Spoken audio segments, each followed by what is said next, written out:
At the beginning, it was always the question, if I need to irrigate my land and my crops, what kind of system do I need to do that? Because over here, I have in some season a little bit water issues for sure. And let me tell you what I figured out and what I could learn here in Thailand.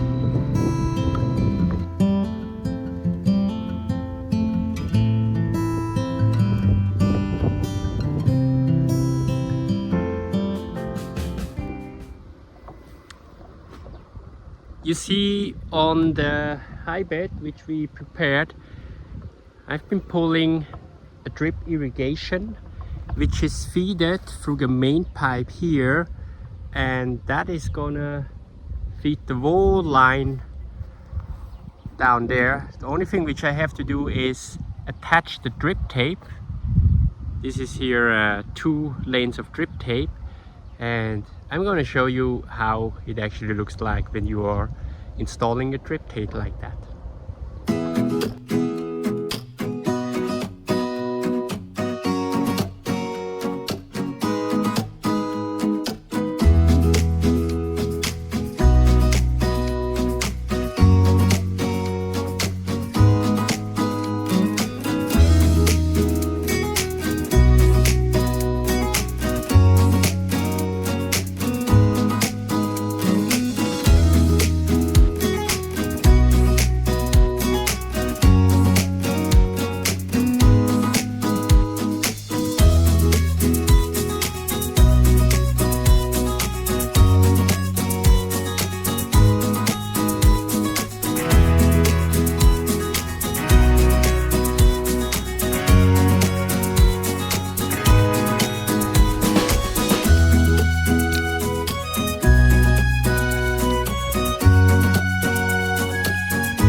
opinion, cultivate is for sure one of my favorite dripping or irrigation system.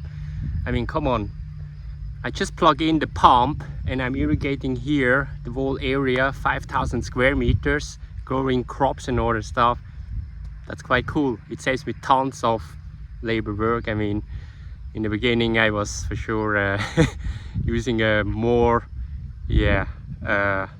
easier, simpler way to irrigate them with the water can and with the water hose like that. But well, we developed over here. We figured out some other systems which are available and which one is working out the best for us. So that is for sure one of the standard irrigation system which I will also use in the future. I'm pretty sure that in other part of the world there are many people using different kind of irrigation techniques. So leave a comment and tell me what kind of other irrigations you are using for your garden or even your small scale farming or up to a big size farming. Pretty sure there are quite advanced technologies available. But for a small farm like mine, many of the setup which I have to do is actually do it yourself.